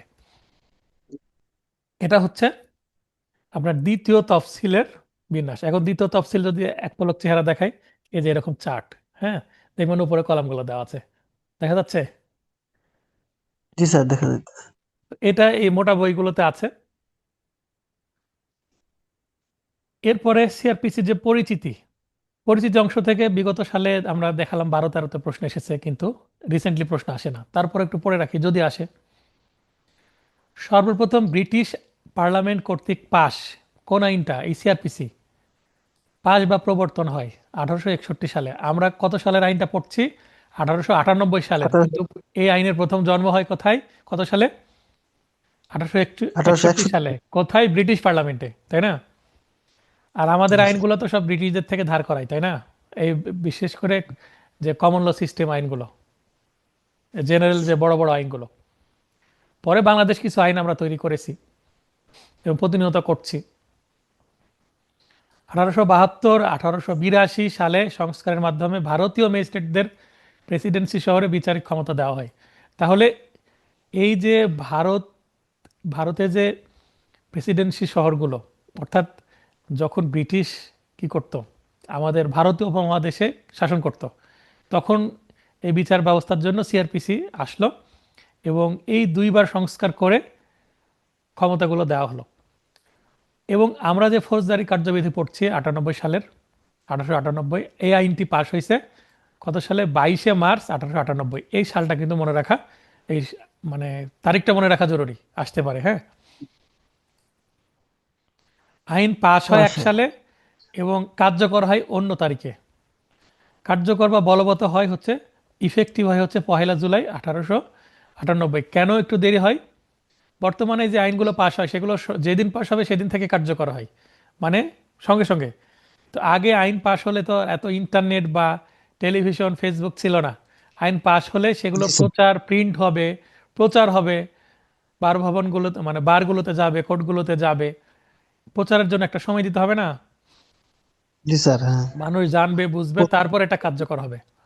আর এখন সকালে যদি আইন তৈরি হয়, সঙ্গে সঙ্গে কিন্তু আমরা দুপুরেই জানতে পারি, কারণ এখানে অনলাইনে চলে আসে গেজেটগুলো, তাই না?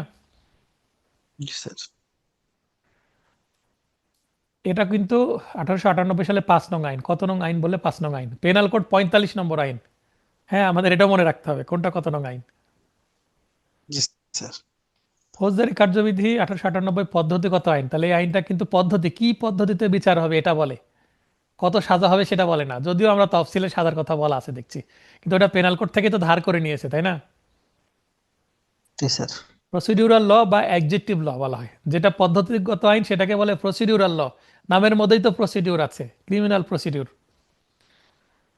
আর এই প্রসিডিউরাল লকে অ্যাডজেক্টিভ ল বলে। আর এর বিপরীতে কি আছে? মৌলিক আইন বা সাবস্ট্যান্টিভ ল, যেটা পেনাল কোড, তাই না? জি স্যার। এখানে আমরা খণ্ড দেখলাম 9টি, অধ্যায় 46টি, মোট ধারা 565টি, বাতিলকৃত ধারা 117টি। তথ্যগুলো জেনে নিলাম। এটা খুব জরুরি না অধ্যায় কয়টি আসতে পারে, তো ধারা, সর্বশেষ ধারা 65 নম্বর, 500, এগুলো সিলি ছোট ছোট প্রশ্ন, খুব একটা গুরুত্বপূর্ণ না, তার জেনে রাখা ভালো। বর্তমানে কার্যকর ধারা, বর্তমানে 463টি ধারা আছে। তার মানে এই 117টি বাদ দেওয়ার পরে আবার 85টা যুক্ত হয়েছে। কিন্তু এই তথ্যটাও আরো এডিট করে পরিবর্তন করা দরকার আমার। এটাও কিন্তু সঠিক তথ্য নাও, এটা আপনারা প্রয়োজনে কেটে বাদই দিয়ে দিবেন। এই কারণে রিসেন্টলি যে অ্যামেন্ডমেন্ট হয়েছে, অ্যামেন্ডমেন্ট হয়ে আরো নতুন ধারা যুক্ত হয়েছে। এই যে সর্বশেষ সংশোধনে 2025 সালে দুইবার, যেটার গেজেট প্রকাশ হচ্ছে 10 জুলাই এবং 10 আগস্ট, দুইবার। এই যে এখানে নতুন কিছু সেকশন যুক্ত করা হয়েছে, যেমন প্রথমে একটা মাত্র সেকশন যুক্ত করা হলো 173 A। তারপরে পরে প্রায় 30টার মতো সেকশন যুক্ত করা হয়েছে নতুন। তাহলে এখানে তো প্রায় এখানে আরো 30টা যুক্ত করে দিতে হবে 85-র সাথে, তাই না? তো এইটা আমার কিন্তু জি স্যার। করা হয়নি অতএব 8 নম্বর পয়েন্টটা কখনো বলবে না যে কয়টি সেকশন যুক্ত করা হলে, প্রশ্ন আসবেই না, কিন্তু এটা আমি রেখেছি জাস্ট এই আর কি, মোর জানার জন্য তফসিল। আর কি। হ্যাঁ, জানার জন্য। আগে আমি গণেছিলাম, হ্যাঁ, কিন্তু এই রিসেন্টলির আমার গণা হয়নি। তবে আমি নেক্সট প্রিন্টের সময় এটা গণে আমি সেট করে দেবো, তাহলে 85-র সাথে 30 যোগ করলে হয়তোবা 115টির মতন হয়ে যাবে। হ্যাঁ, তখন আবার এখানে 30টা যোগ হয়ে 503টির মতন হয়ে যাবে। একটু সময় সাপেক্ষ বিষয়, 1 ঘন্টার মতো সময় দিলেই হয়ে যাবে। মোট তফসিল 5টি, একটু আগে দেখেছি আমরা। দ্বিতীয় তফসিলে 8টি কলাম আছে, এই প্রশ্ন কিন্তু আসতে পারে, দ্বিতীয় তফসিলে কয়টি কলাম আছে? 8টি। একটু আগে আমরা তফসিলের বিন্যাস দেখেছি। এখন কিছু গুরুত্বপূর্ণ জিনিস যেটা সিআরপিসির মধ্যে নাই, কিন্তু বাংলাদেশের প্রেক্ষাপটে এটা জরুরি। আপিল বিভাগে মাজদার হোসেন মামলা, আমাদের একটা কেস ল জানতে হচ্ছে। মাজদার হোসেন মামলা এটা কি? এটা রায় ঘোষিত হয় 1999 সালে। ফৌজদারি কার্যবিধিতে জুডিশিয়াল ম্যাজিস্ট্রেট সম্পর্কিত বিধান অন্তর্ভুক্ত বা পদ সৃষ্টি করা হয় 2007 সালে। আপনি বইয়ের মধ্যে দেখবেন বা আমার নোটেও দেখবেন, জুডিশিয়ারির যে প্রশ্নগুলো সেগুলো 2007 সালের পেছনে আর একটাও পাবেন না এমসিকিউ। পার কাউন্সিলের 12 থেকে শুরু, আর জুডিশিয়ারি 2007 থেকে শুরু। তার আগে জুডিশিয়ারি ছিলই না, যারা বিসিএস ক্যাডার তাদের থেকে বিচারক হতেন। বুঝতে পেরেছেন? আর জি দুই স্যার। হাজার সাত সাল থেকে জুডিশিয়ারি শুরু হলো। এই জুডিশিয়ারি শুরু হওয়ার কারণই হচ্ছে মাজদার হোসেন মামলা। এই মামলা থেকে কিন্তু বিচার বিভাগ এবং প্রশাসন, মানে নির্বাহী বিভাগ আলাদা হয়ে গেছে। বুঝতে পেরেছেন? আলাদা হয়ে পৃথক বিচার বিভাগ হওয়ার কারণে জুডিশিয়াল ম্যাজিস্ট্রেটের ক্ষমতা, মানে পদ তৈরি হয়েছে, তাই জুডিশিয়ারি সৃষ্টি হয়েছে। তাই এই মামলাটা গুরুত্বপূর্ণ। তারপরেও দেখেন 8 বছর সময় লেগেছে। ফৌজদারি কার্যবিধিতে বিকল্প বিরোধ নিষ্পত্তি বা এডিআর সংক্রান্ত কোনো বিধান নেই। এডিআর শুধুমাত্র দেওয়ানি কার্যবিধিতে আছে, ঠিক আছে? তবে ফৌজদারি কার্যবিধিতে আছে কি কম্প্রোমাইজ বা আপোষ নিষ্পত্তি, সেটা এডিআর না, সেটা কোর্টের ভিতরেই হয়, কোর্টের প্রসিডিউর অনুসারেই হয়। এরপর এখানে আমি একটা গুরুত্বপূর্ণ বিষয় রেখেছি, যে রিপিল্ড অ্যান্ড ওমিটেড এর মধ্যে পার্থক্য কি। অনেক আইনের মধ্যে দেখবেন রিপিল্ড কথাটা লেখা থাকে, কিছুটার মধ্যে থাকে ওমিটেড, তো দুইটার মধ্যে সূক্ষ্ম পার্থক্য আছে। তো 2023 সালে এক ভাই প্রশ্ন করেছিলেন যে স্যার এই রিপিল্ড আর ওমিটের মধ্যে পার্থক্য কি। তখন মনে হয়েছে যে এই একটু অংশ এর মধ্যে দিয়ে দেওয়া উচিত, তাহলে আপনাদের পিপাসাও মিটে যাবে। সাধারণত একটি আইনকে রিপিল করা হয়, আইনকে কিন্তু রিপিল করা হয় অন্য একটি আইনের মাধ্যমে। মানে একটা পুরাতন আইন, ওল্ড আইনকে নিউ আইন দ্বারা রিপিল করা হয়। যেমন সংসদে পাশ করা একটি আইনকে সংসদে পাশ করা অন্য আরেকটি আইন দিয়ে রিপিল করতে হয়। অন্যদিকে যখন কোনো একটি আইনের কোনো একটি ধারার প্রাসঙ্গিকতা থাকে না, তখন সেটি ওমিট করা হয়। তবে ওমিটের পর সেটি চাইলে রিভাইভ করা যায়। ওমিটের জন্য সংসদের রেফারেন্স দরকার হয় না বা ইন্টারফারেন্স দরকার হয় না, সংসদ করার দরকার হয় না। তাহলে এটা দ্বারা কি বোঝালাম? রিপিল হচ্ছে একটা আইনের পরিবর্তে আর একটা আইন চলে আসে নতুন, ওল্ড আইনটা বাদ চলে যায়। রিপিল করলে আগের আইনটা একেবারে বাদই হয়ে যাবে, বাতিল, এবং নতুন আইন চলে আসবে তার কাছে, প্রতিস্থাপন। আর ওমিটেড মানে একটা আইন আপাতত, একটা ধারার একটা অংশ বিশেষ কি হয়ে গেল, ওমিট করা হলো, মানে এটা আপাতত নেওয়া হচ্ছে না, এটা স্টপ থাকবে। ভবিষ্যতে সেটা আবার রিভাইভ করা যাবে। অমিটকৃত জিনিস রিভাইভ করা যায়, কিন্তু রিপিলকৃত জিনিস রিভাইভ করা যায় না। বুঝতে পেরেছেন? তার মানে রিপিল হয়ে গেলে আর ফেরত আসবে না, অমিট হয়ে গেলে ফেরত আসতে পারে। বোঝা গেল ভাই? আর রিপিল হয় পার্লামেন্টের মাধ্যমে, আর অমিট পার্লামেন্ট ছাড়াও হতে পারে। এখানে পার্ট 1 বিগত বার কাউন্সিল ও জুডিশিয়ারি পরীক্ষার এমসিকিউ প্রশ্ন বলে দেওয়া আছে, আপনারা দেখে নেবেন। দেখেন এই যে মাজহার হোসেন মামলা রায় ঘোষিত হয় কোন সালে, এটা কিন্তু গুরুত্বপূর্ণ, 199। এই কারণে প্রশ্নটা রেখেছি আমি। এরপরে আমাদের শুরু হচ্ছে পার্ট 2, ধারা 1 থেকে 67 আলোচনা করা হবে। আর 20 মিনিট ক্লাস হবে, 20 মিনিটে যে কয়টা ধারা আলোচনা করা যাবে যাবে। তারপরে বাকি ক্লাস আমরা আগামী বুধবারে করব। ধারা 4 থেকে শুরু করছি, সংজ্ঞাসমূহ বা ডেফিনেশনস। প্রথমে আছে অ্যাডভোকেট। অ্যাডভোকেটের ডেফিনেশন কি দেওয়া আছে সিআরপিসিতে? আরও আইনেও অ্যাডভোকেটের ডেফিনেশন আছে। আমরা দেখলাম সিপিসিতে কৌশলী ডেফিনেশন, আমরা দেখেছি বার কাউন্সিল অর্ডারে অ্যাডভোকেটের ডেফিনেশন। যে কোনো আদালতে আইন ব্যবসা করতে প্রচলিত আইন অনুযায়ী ক্ষমতাপ্রাপ্ত অ্যাডভোকেট বা মোক্তার এবং এরূপ কার্যক্রমে আদালতের অনুমতি সাপেক্ষে নিযুক্ত অন্য যে কোনো ব্যক্তিকে অন্তর্ভুক্ত করবে অ্যাডভোকেট হিসাবে। সিআরপিসির বক্তব্য হচ্ছে এটা। আর বাংলাদেশে অ্যাডভোকেট হতে হলে বার কাউন্সিলের পরীক্ষায় পাশ করতে হবে, যেটা আপনারা আমার মাধ্যমে চেষ্টা করছেন।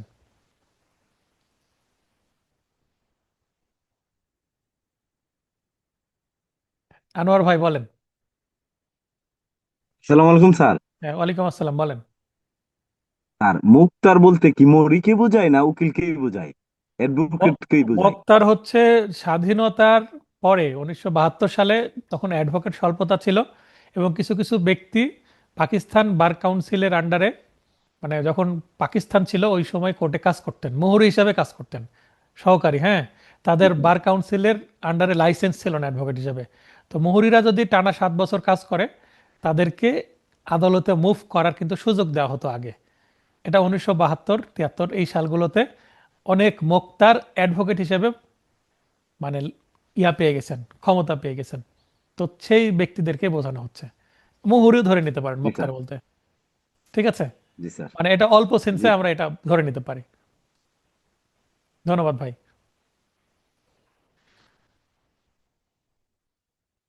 আচ্ছা, এরপরে অ্যাটর্নি জেনারেল। বাংলাদেশের জন্য নিযুক্ত অ্যাটর্নি জেনারেলকে বোঝাবে, এবং অতিরিক্ত অ্যাটর্নি জেনারেল থাকবে, ডেপুটি অ্যাটর্নি জেনারেল থাকবেন, সহকারী অ্যাটর্নি জেনারেল থাকবেন, সরকারি অ্যাডভোকেট মানে জিপি, যেমন গভর্নমেন্ট প্লিডার। সিপিসিতে দেখলাম এখানে কিন্তু সরকারি অ্যাডভোকেট বলতে এখানে পিপিকে বোঝানো হচ্ছে, পাবলিক প্রসিকিউটর। নিম্ন আদালতে থাকে পিপি, এপিপি, পাবলিক প্রসিকিউটর। এপিপি হচ্ছে অ্যাডিশনাল পাবলিক প্রসিকিউটর। আবার আছে অ্যাসিস্ট্যান্ট পাবলিক প্রসিকিউটর। এপিপি দুই ধরনের, একটা অ্যাডিশনাল, একটা অ্যাসিস্ট্যান্ট, সহকারী, আর একটা হচ্ছে অতিরিক্ত। তো দায়রা জজগুলোতে পিপি থাকেন, আর ম্যাজিস্ট্রেট কোর্টগুলোতে এপিপি, সহকারী পাবলিক প্রসিকিউটর। তো তারও কিন্তু এই যে অ্যাটর্নি হওয়ার জন্য যে লাইন, সেই লাইনের প্রথম দিকে আছেন। তাহলে এপিপি থেকে শুরু করে তারপরে ধীরে ধীরে পিপি, সহকারী attorney general, deputy attorney general, অতিরিক্ত অ্যাটর্নি জেনারেল, এভাবে উপরের দিকে যাবেন তারা। তারা সবাই কি সরকারি অ্যাডভোকেট, সরকারি আইনজীবী বা এরূপ দায়িত্ব পালনের উদ্দেশ্যে সরকার কর্তৃক নিযুক্ত কর্মকর্তাকে অন্তর্ভুক্ত করবে। কোর্ট, কোর্ট ইন্সপেক্টর, যেটাকে বলা হয়েছে সিএসআই। হ্যাঁ, কোর্ট সাব ইন্সপেক্টর, যেটাকে বলা হয় সিএসআই, কোর্ট সাব ইন্সপেক্টর। এনারাও কিন্তু অনেক সময় এই টাইপের দায়িত্ব পালন করেন। তো তাদেরকেও মানে অনেকটা সরকারি যে কাজ সেটা বোঝানো হয় কিভাবে। পুলিশ কেস যখন থাকে, পুলিশ কেসে কিন্তু পিপি দাঁড়াতে পারেন না। পুলিশ কেসে তখন সিএসআই, কোর্ট সাব ইন্সপেক্টর দাঁড়ান, বাধা দেওয়ার জন্য বা আদালতকে অ্যাসিস্ট করার জন্য, সহযোগিতা করার জন্য। আর যখন মামলা বিচার ফাইলে চলে আসে পিপির আন্ডারে, তখন মামলাটা চলে আসে, তখন আর কোর্ট সাব ইন্সপেক্টরের দরকার হয় না। আপনারা যারা কোর্টে যাবেন দেখবেন যে পুলিশ ফাইলের মামলা জিআর অফিসে জমা দিচ্ছেন, হাজিরা, বেল পিটিশন, অন্যান্য পিটিশন। আর বিচার ফাইলের মামলা কোর্টে জমা দিতে হয় এজলাসে, পিপির সরি পেশকারের কাছে। আমরা পেশকার বলি, যেটাকে বেঞ্চ সহকারী নাম। পেশকার তো প্রচলিত নাম, তো আসলে সেটা পদ হচ্ছে বেঞ্চ সহকারী। জামিনযোগ্য অপরাধ কাকে বলে? Bailable offence. এই আইনের দ্বিতীয় তফসিল বা অন্য কোনো আইন অনুযায়ী যে অপরাধসমূহকে জামিনযোগ্য করা হয়েছে, মানে যেটা বলা হয়েছে জামিনযোগ্য সেটাই জামিনযোগ্য। আর যেটাকে জামিন অযোগ্য বলা হয়েছে বা অন্যান্য, সেগুলোই জামিন অযোগ্য বা নন বিলেবল, এটাই। তাহলে দ্বিতীয় তফসিলে পেনাল কোডের কোনটা জামিনযোগ্য কোনটা জামিন অযোগ্য সেটা বলা আছে, কিন্তু যৌতুক আইনের মামলা 3 ধারার জামিনযোগ্য কি জামিন অযোগ্য সেটা যৌতুক আইনেই বলা আছে। যেমন যৌতুক আইনের 3 ধারার যে যৌতুক চাওয়াটা এটা হচ্ছে জামিন অযোগ্য অপরাধ। তারপরে NI act, negotiable instrument act, চেকের মামলায় যে 138 ধারাকে অপরাধ করলে চেক দিল কিন্তু চেকের টাকা তুলতে গেলে টাকা নাই, ডিসঅনার হয়ে গেল, চেক বাউন্স করলো, সেই ক্ষেত্রে এই অপরাধটা কিন্তু আবার বেলেবল সেকশন, সে ওই আইনেই বলা আছে এটা বেলেবল হবে। তো এগুলো বিশেষ আইন, স্পেশাল লতে বলেই দেওয়া আছে ওই আইনের মধ্যে এটা বেলেবল না নন বেলেবল, কোন আদালত কর্তৃক বিচার্য। অর্থাৎ পেনাল কোডের গুলো বেলেবল না নন বেলেবল সেটা জানার জন্য আমার সিআরপিসির দ্বিতীয় তফসিলে যেতে হচ্ছে, কিন্তু বিশেষ আইনের বেলেবল নন বেলেবল, কগনিজেবল নন কগনিজেবল, কোন আদালতে বিচার হবে, এই সমস্ত কিছু কিন্তু ওই আইনের মধ্যেই বলা আছে, যেহেতু বিশেষ আইন বিশেষভাবে সেখানেই থাকবে। সিতে বলা হচ্ছে আমরা পড়ছি ধারা 4, আমরা পড়ছি ধারা 4-এর উপধারা 1 এর এই যে ABC এগুলো হচ্ছে ক্লজ। তাহলে ক্লজ সিতে বলা হচ্ছে চার্জ, বিচার শুরুর আনুষ্ঠানিকতা যার পৃথক অপরাধের জন্য পৃথক শিরোনাম থাকবে। ক্রিমিনাল মামলায় চার্জ গঠন করতে হয়, কিসের জন্য তার বিচার হচ্ছে, কি অপরাধ করেছে, তো সেটাকে বলা হচ্ছে বিচার শুরুর আনুষ্ঠানিকতা। কোনো কনের বিয়ে হওয়ার আগে গায়ে হলুদ দেওয়া হয়, তো অনেকটা বিয়ের আগে গায়ে হলুদের মতন চার্জ দেওয়া হলে, মানে চার্জ গঠন করা হলে বোঝা গেল যে তার বিচার শুরু হয়ে গেল। গায়ে হলুদের মাধ্যমে যেমন বিয়ের আনুষ্ঠানিকতা শুরু হয় এরকম। এফ, আমলযোগ্য অপরাধ যেটাকে কগনিজেবল অফেন্স বা ধর্তব্য অপরাধ বলে, এবং আমলযোগ্য মামলা কগনিজেবল কেস, আমলযোগ্য অপরাধ করলে আমলযোগ্য অপরাধের জন্য আমলযোগ্য মামলা সৃষ্টি হবে। এই তফসিলের দ্বিতীয়, মানে এই আইনের দ্বিতীয় তফসিলে এটা বলা আছে আমরা দেখলাম। এবং যে অপরাধের মামলায় ম্যাজিস্ট্রেটের বিনা অনুমতিতে বা গ্রেপ্তারি পরোয়ানা ছাড়াই পুলিশ কোনো আসামিকে গ্রেপ্তার করতে পারে ও মামলা তদন্ত শুরু করতে পারে, সেটাই হচ্ছে কগনিজেবল অফেন্স বা আমলযোগ্য মামলা। মানে অপরাধটা হবে কগনিজেবল আর মামলা সৃষ্টি হলে সেটা হবে কগনিজেবল কেস। এইস, নালিশ বা অভিযোগ যেটাকে বলে কমপ্লেন্ট। আচ্ছা, এফ এ যেটা কগনিজেবল অফেন্স বলা হচ্ছে, এর নিচে এফ এর নিচে আপনারা ইংরেজিতে লিখে নেন, ভিন্ন কালির কলম হলে ভালো হয়, লাল কালি। এটাকে বলে জিআর মামলা। হ্যাঁ, এখানে হবে জিআর মামলা, এফ এর নিচে লিখবেন জিআর মামলা। আর জিআর মানে হচ্ছে general register case, GR case হবে। আর এইস এর নিচে লিখবেন সিআর, এটাকে কমপ্লেন্ট, ম্যাজিস্ট্রেটের নিকট মৌখিক বা লিখিতভাবে দায়েরকৃত মামলা বা CR case, complaint register case, এখানে বলে দিয়েছি আমি হিসাবে পরিচিত। তাহলে সিআর মামলা কিন্তু আদালতে সৃষ্টি হয়, ম্যাজিস্ট্রেটের কাছে দাঁড়িয়ে 200 ধারায় জবানবন্দি দিয়ে সৃষ্টি হয়। আর পুলিশের কাছে স্থানীয় থানার ভারপ্রাপ্ত কর্মকর্তা মানে ওসির কাছে গিয়ে কিন্তু আপনাকে কি করতে হবে, জিআর কেস সৃষ্টি করতে হবে। জিআর কেস সবসময় কি হবে, আমলযোগ্য অপরাধের জন্য হবে, ছোটখাটো অপরাধের জন্য হবে না, বড় অপরাধের জন্য হবে। আর ছোট অপরাধের জন্য পুলিশের কাছে কোনো ব্যবস্থা নাই, হ্যাঁ আছে, সেটা হচ্ছে কি আপনি জিডি করতে পারবেন, সাধারণ ডায়েরি। নারাজি দরখাস্ত নালিশের অন্তর্ভুক্ত হবে, যে নারাজি দরখাস্ত দেওয়া হয় সেটাকেও কিন্তু দরখাস্তের অন্তর্ভুক্ত করা হয়। আপনারা একটু লিখে নিতে পারেন, নারাজি দরখাস্তের অপর নাম হচ্ছে প্রোটেস্ট পিটিশন। হ্যাঁ, নারাজি দরখাস্ত বা নারাজি পিটিশনের অপর নাম হচ্ছে প্রোটেস্ট পিটিশন, নিজ দিয়ে লিখে রাখতে পারেন ইংলিশে। তবে পুলিশ রিপোর্ট বা প্রতিবেদন নালিশের অন্তর্ভুক্ত নয়। তাহলে কোনটাকে নালিশ বা কমপ্লেন্ট বলবো এটা কিন্তু এখানে বলা আছে। কে, অনুসন্ধান বা ইনকুয়ারি, এই আইনের অধীন কোনো ম্যাজিস্ট্রেট বা আদালত কর্তৃক পরিচালিত অনুসন্ধান কোনো বিচার কার্যক্রম বা তদন্ত অনুসন্ধানের অন্তর্ভুক্ত নয়। ইনকুয়ারি মানে অনুসন্ধান, এই অনুসন্ধান ম্যাজিস্ট্রেট নিজে করেন অথবা কাউকে দিয়ে করিয়ে নেন। প্রত্যক্ষ অবজারভেশন থাকে হচ্ছে ম্যাজিস্ট্রেটের, অর্থাৎ এখানে আদালত নিজে যেটা করেন সেটা হচ্ছে ইনকুয়ারি বা অনুসন্ধান। আর আয়ে বলা হচ্ছে ইনভেস্টিগেশন বা তদন্ত। এই আইনের অধীন সাক্ষ্য গ্রহণের উদ্দেশ্যে পুলিশ কর্মকর্তা কর্তৃক বা ম্যাজিস্ট্রেটের নিকট হতে অনুমোদন প্রাপ্ত অন্য কোনো ব্যক্তি কর্তৃক পরিচালিত সকল কার্যক্রমই হবে ইনভেস্টিগেশন। এখানে দেখেন একটা গুরুত্বপূর্ণ বিষয় আছে, কি বলা হচ্ছে, অন্য কোনো ব্যক্তি। কোন অন্য কোনো ব্যক্তি? ম্যাজিস্ট্রেটের নিকট হতে ক্ষমতাপ্রাপ্ত অন্য কোনো ব্যক্তি। কেউ বলতে পারবেন এই অন্য কোনো ব্যক্তি বলতে কাদেরকে বোঝানো হচ্ছে? কি হাত তোলে করে বলেন।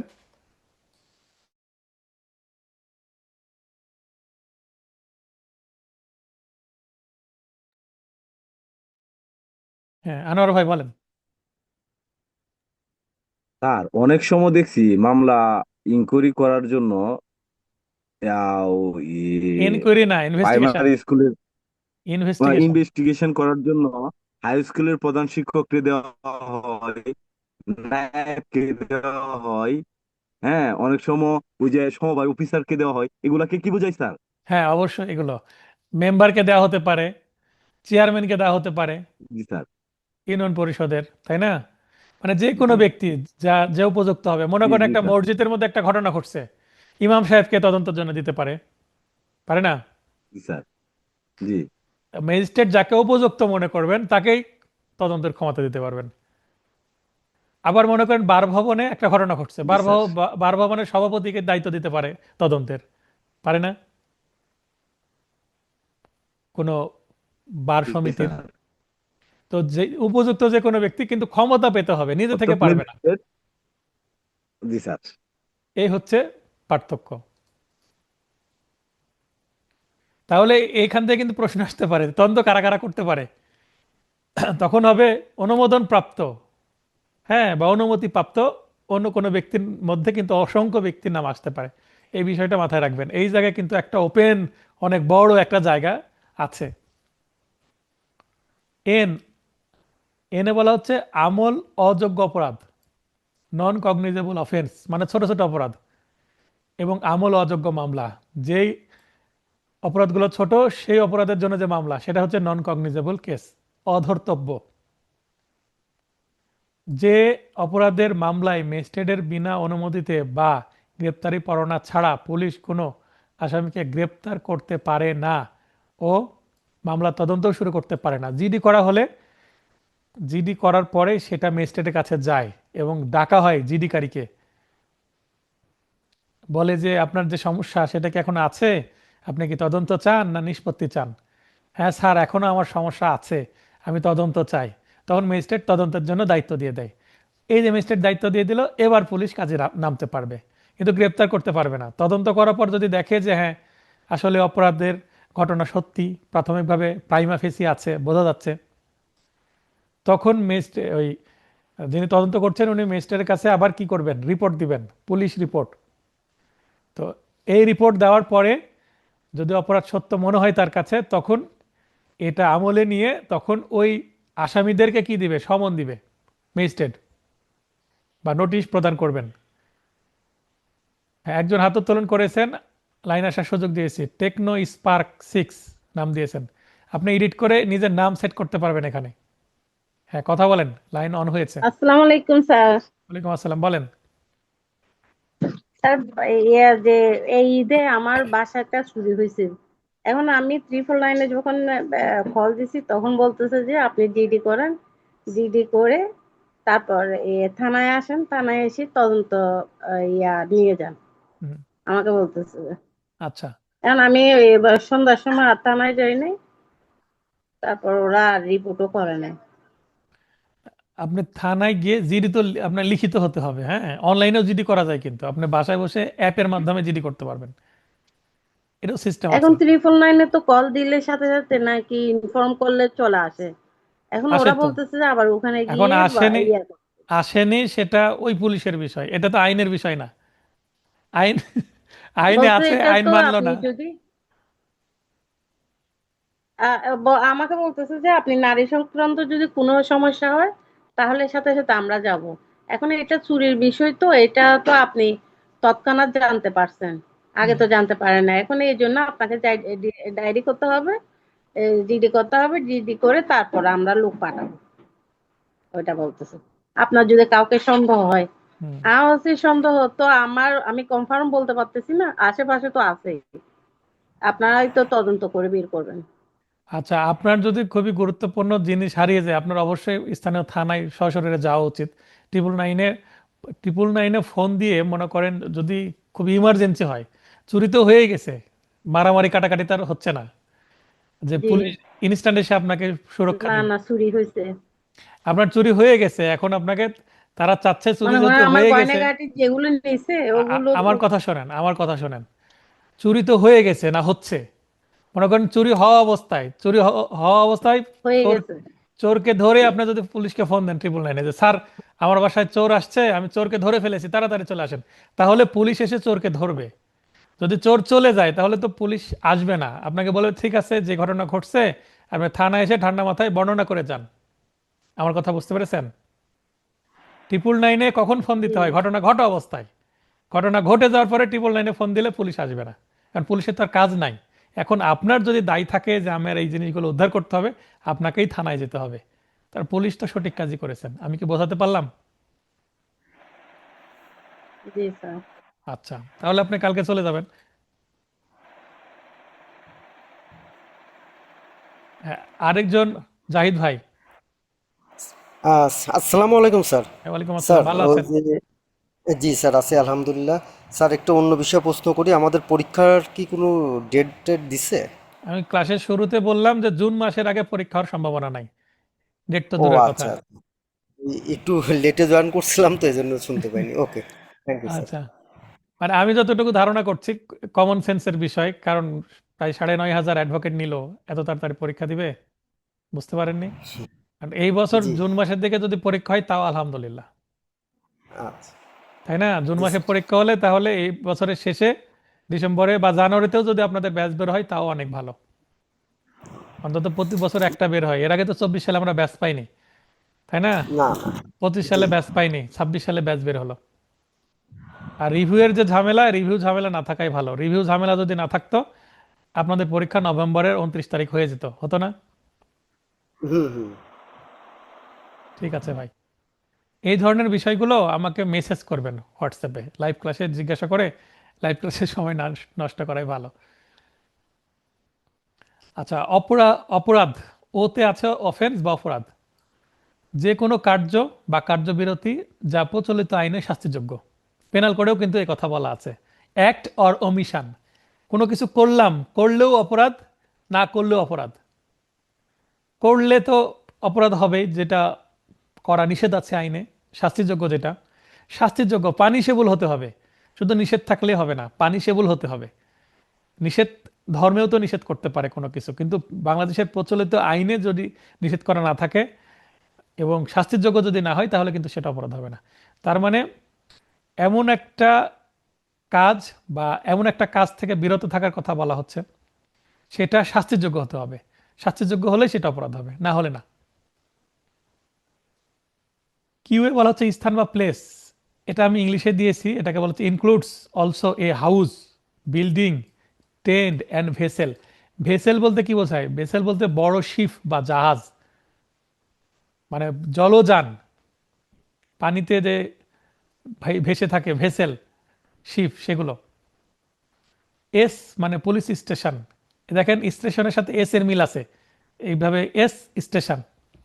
সাধারণ বা বিশেষভাবে সরকার কর্তৃক ঘোষিত যে কোনো স্থান বা স্থানীয় এলাকায় হচ্ছে পুলিশের এখতিয়ারভুক্ত এলাকা বোঝাবে, এটা পুলিশ স্টেশন। টি, আমরা কিন্তু থানা বলি, আইনে কিন্তু থানা বলে কিছু নাই, এটাকে পুলিশ স্টেশন বলতে হবে। পাবলিক প্রসিকিউটর, এই আইনের 492 ধারায় নিয়োগপ্রাপ্ত যে কোনো ব্যক্তিকে